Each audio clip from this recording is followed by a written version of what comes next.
everyone, it's me, Sharnami, and welcome back to another episode of Deep Talk. Ayan, as you can see naman, kaibigan ko rin yan, no, sa Bakilala ka muna sa kanila. Hi, I'm Gray. Gray, G-R-E-Y. Anesthesia Gray.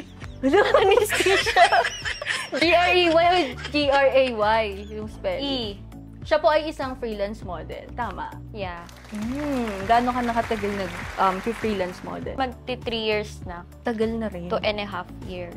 So, paano ka naman napasok sa pagiging model? Na-recommend lang ako ng friend ko. Sabi niya, parang, kasi nagmamodel din siya, tapos sabi niya, bakit, baka gusto mong itry itong, mag-model. Sabi ko, anong gagawin ko dyan? Hindi naman ako marunong. Sabi niya, okay lang yan, maganda ka naman eh. Pwede mo namang aralin muna or picture-picture ka lang. Sabi ko, nung time kasi na yon hindi pa ako masyadong confident sa sarili ko. Tapos, hindi pa ako nag-aayos noon kasi wala naman akong pakialam sa. Hindi ako pala ayos talaga. Tapos, nung nag-model na, parang dun ko na yung sarili ko na kailangan kong parang, kailangan pala dapat ganito.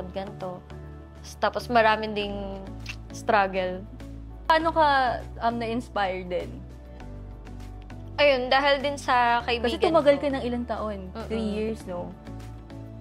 Kasi sabi mo nga nung umpisa, hindi naman ganun kadali. So, parang paano ka pa na ma-motivate na mag-push dyan sa pag-modeling? Nung una parang inisip ko na hindi para sa akin to. Kasi parang walang masyadong nag-i-inquire sa akin na mag-shoot, gano'n. So, parang nawawalan ka ng, anong tawag dito? Ng self-esteem, ng confidence sa sarili. Tapos, may iba din nagsasabi na parang, bakit ka na magmamodel ng ganyan?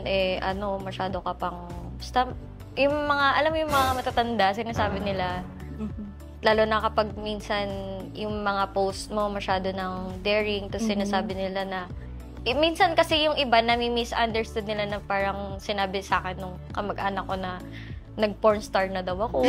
Picture lang naman. Oo, picture lang naman. Pero wala pang implied nude. What? Yung unang-unang shoot ko talaga, nude na. Oo, unang-una pa yun. Oo, grabe nga. So parang nung nasa sitwasyon ka na yon, nung araw na yon, anong pakiramdam mo? Anong kinakabahan sa utak mo? Kinakabahan. Kasi ang unang inquire sa akin, nag-ex-deal pa ako nun, hindi pa siya bayad. Sabi niya, pwede ka ba mag-shoot, ganito, ganyan. Tapos sabi ko, anong shoot po? Tapos nude daw. Tapos hindi ko pa masyadong alam nun.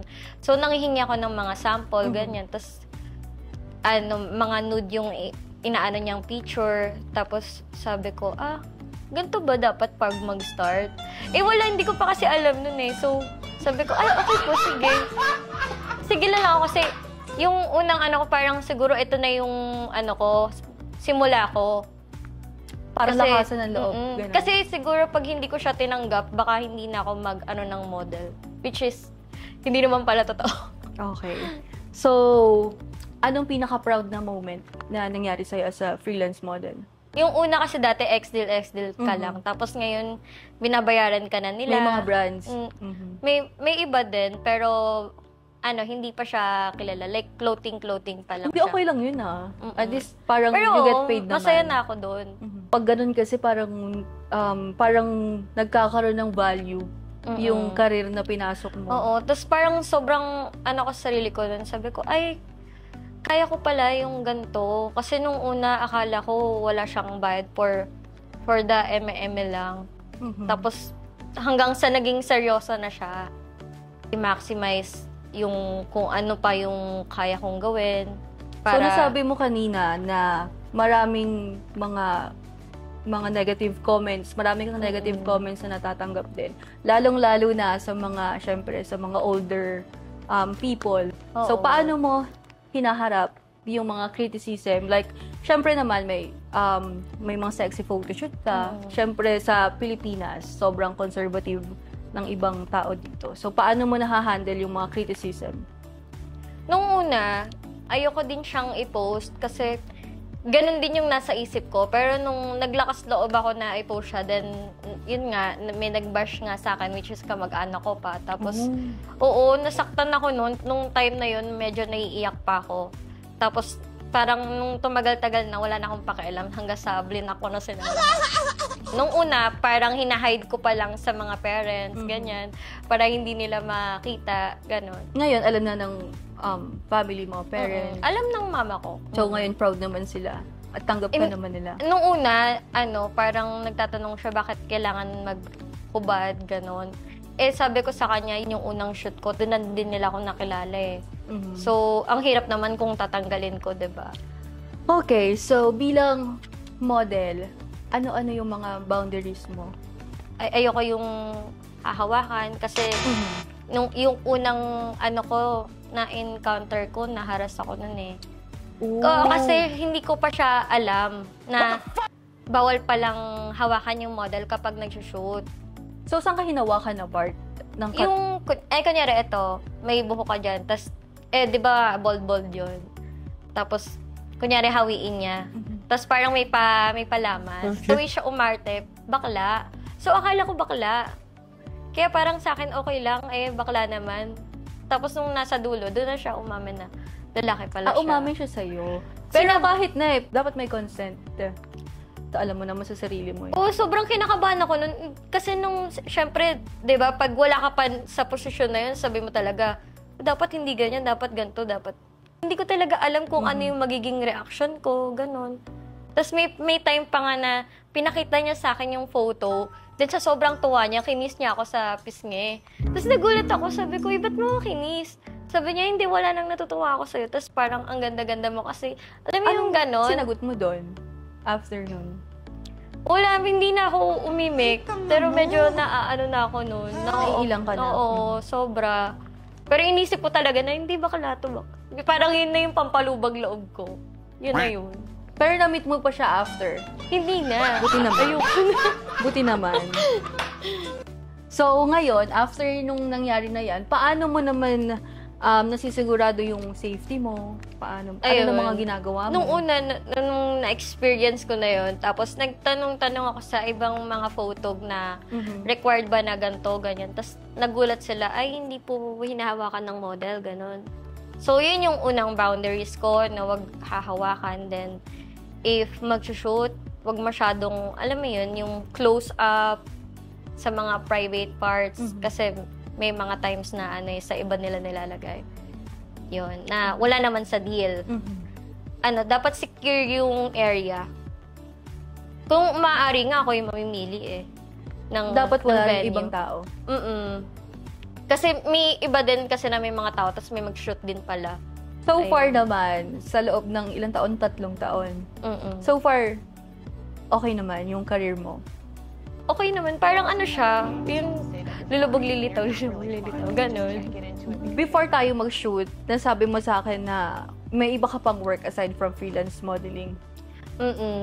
May ibang model din na nagtanong sa akin if open ba daw ako sa PR. Like yung parang pay dates ba yun, tapos sasama ka sa client, tapos magiinuman lang kayo. So, nung time na yun, shopping, gano'n.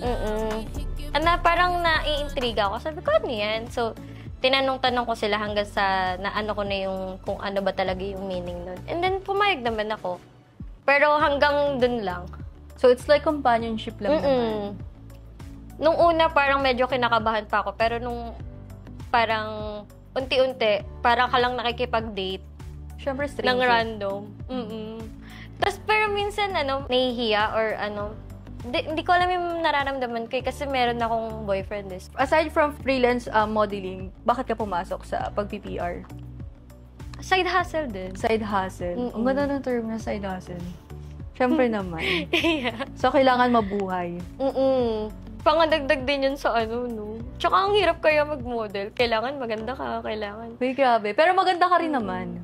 Kailangan alagaan mo yung katawan mo. Hindi naman yung parang pagpasok mo, shoot ka na agad kung paano may mga ano-ano ka. So yun, magastos din. Magastos Tsaka din. kada shoot mo, kailangan mong outfit. Bibili ka pa, mamamblema ka pa. Kaya minsan din, mas okay sa akin yung nude kasi wala akong susuotin. Ay, oo nga. Ngayon ko lang na-realize na may mga nanonood bang model ngayon? Ganun din ba kayo? Ngayon ko lang na-realize. Pag hindi mo maisip, ano bang concept. Concept. Hindi, maghubad na lang kaya ako. Wala pa akong gagastusin, no, di ba? Mas mataas pa TF mo. Magaling kang kupal ka. Yun yung naisip ko.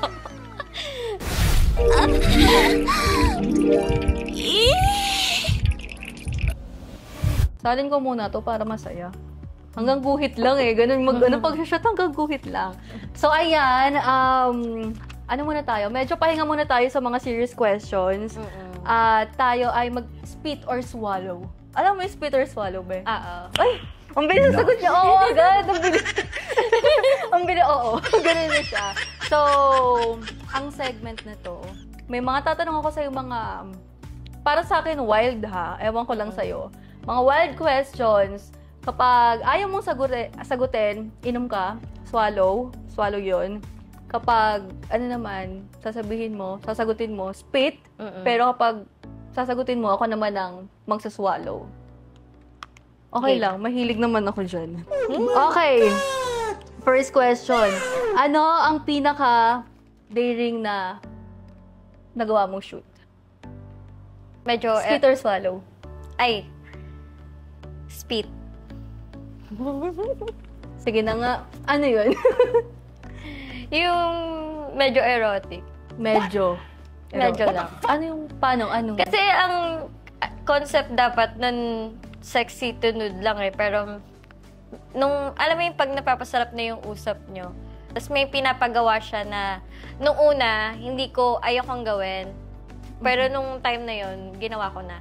Paano kung ayoko uminom din? Shot ko na nga eh.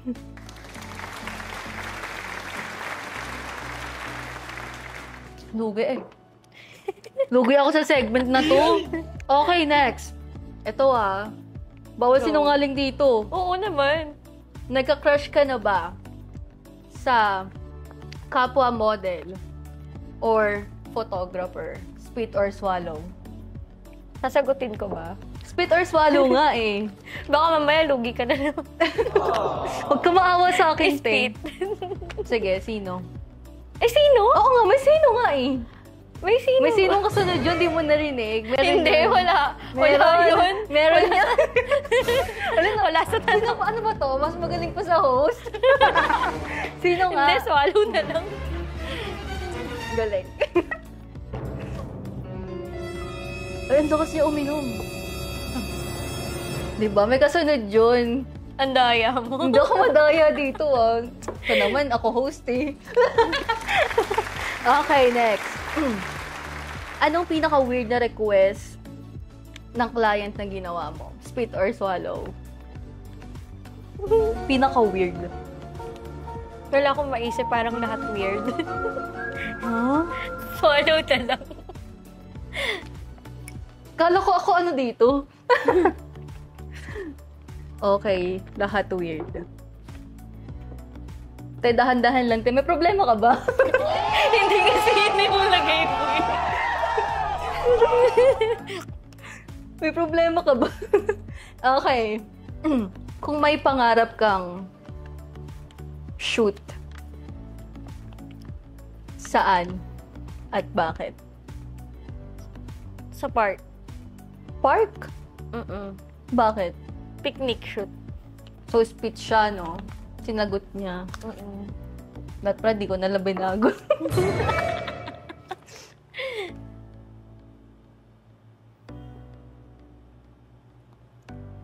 Alam mo, hanggang 2 episode lang tayo. Ayoko na. Iinom mo yan. Ayoko na. Okay, last questions na. Questions? Ang dami! Last question na. Ayan.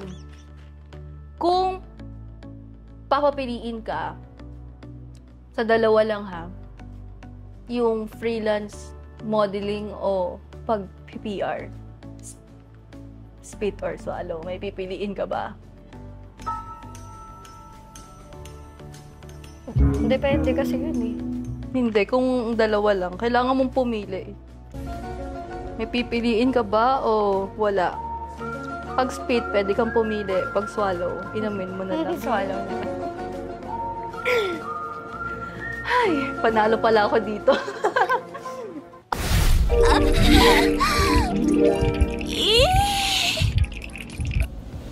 Kamusta ka after spit or swallow? Okay naman. Hindi ka nalasing? Hindi. Okay, goods. Okay, sige. Bilang freelance model ha, anong natutunan mo tungkol sa confidence mo?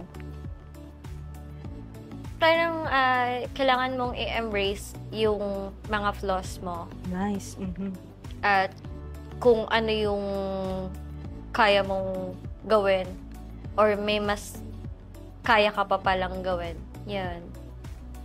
Kasi nung dati parang ayoko ng gantong katawan kasi parang sabi nila payat ako masyado, tapos so nawawalan ako ng confident nun sa sarili ko until na nag-model ako. Mas maganda daw siya sa picture.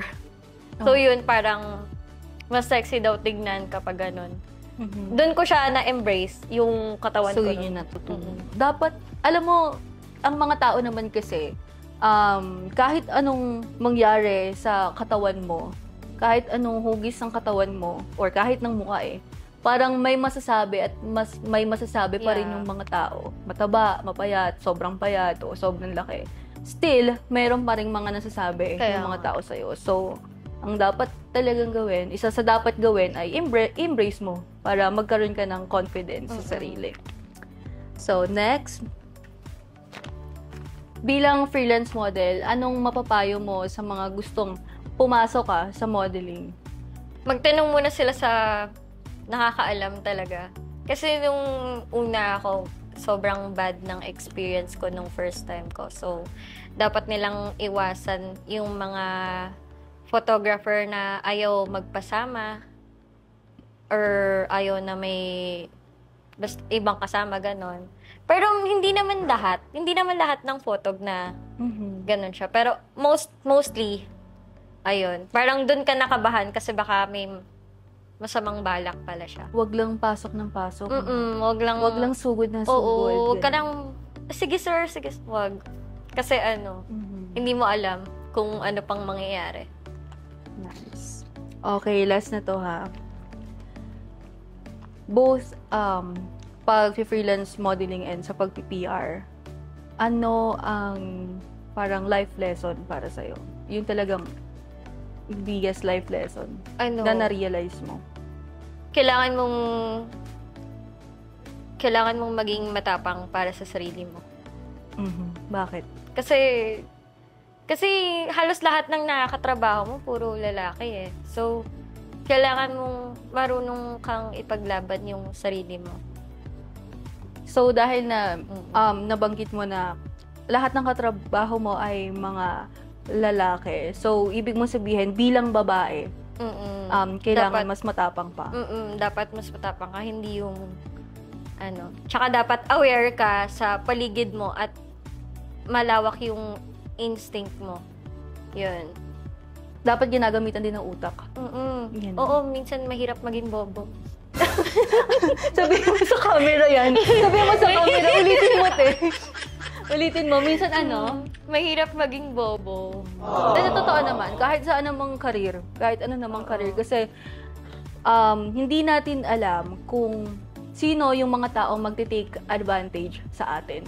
Yeah. Kasi lalong-lalo na kapag nakita nila na weak ka, pag na-pinpoint nila naman yung mga kahinaan mo rin, iti-take advantage ka nila. So, parang tama yung sinabi mo rin na kailangan, parang you need to be aware of sa mga nangyayari sa paligid mo, yeah. Tapos, huwag ka din masyadong magtiwala. Kasi may mga iba na akala mo mabait sa chat. Kailangan mas matalino ka sa kanila. So, wag hindi agad-agad magtitiwala. Like, lalaki sila, matitake advantage ka nila. Dapat ikaw ang mag-handle sa kanila, hindi sila ang mag-handle sa'yo. Dapat ikaw ang masusunod. Kasi sila yung nagtatanong, ay sila yung unang lumalapit diba? So, yun. Mahirap kasi kapag lahat sila yung nasusunod. And then, hindi mo na alam na may something pala. Yun lang. Wow. Wow, ang dami ko natutunan sa kanya. Hindi, dapat lang naman talaga na kailangan matapang. Kasi, hindi naman sa pag-ano, may mga na-encounter ako na nagmo-model. Tapos parang yung iba na titake advantage. Yeah. Iba, ang Marami. pinakamasakla pa, hindi nababayaran. Oo, isa pa ganun. yun. May mga ganun din. Or yung mga natutulfo na, umaabot na sa tulfo na inaamoy yung underwear. Yeah. Totoo. Ayan, tatapusin ko na Ayan. tong episode na to. Maraming salamat. Thank you. Gray, ayan. Baka may mga Thank gusto you. kang pasalamatan. Sarili ko lang. Hindi, may mga gusto ko bang, may page ka ba? Ano, TikTok? Yung IG ko lang. Sige. Miss.gray/ ano yun? Sige, Nakalimutan explain ko na natin sa screen Basta kung ano yung yan, ID niya. ipapakita ko na lang. Makita nila yung mga photoshoot mo. Nakita ko yung mga photoshoot. Ay, wag yung tignan. Ay, bakit? So, ayun lang guys. Ayan. Sisira ang buhay ko. Okay na ba? Okay na. Wait lang ba Sige. So, ayun lang guys. Habang tumatawa siya, ayan, maraming salamat. Ayan, sa Camelot Hotel. Thank Ayan, you din po syempre, sa Camelot. Ayan, maraming salamat din sa lahat ng mga nanood. And pati nung previous episode, ayan, maraming salamat sa mga nanood and sa mga nag-comment. Ayan, kung may mga gusto kayong itanong at malaman kay Miss Gray, ayan, comment nyo lang kung ano yung mga gusto nyong itanong. At syempre, huwag nyo kakalimutan mag-like, subscribe, and follow rin sa mga social media accounts ng TikTok. So, ayun, hanggang sa muli. Until next episode. Bye! Bye-bye.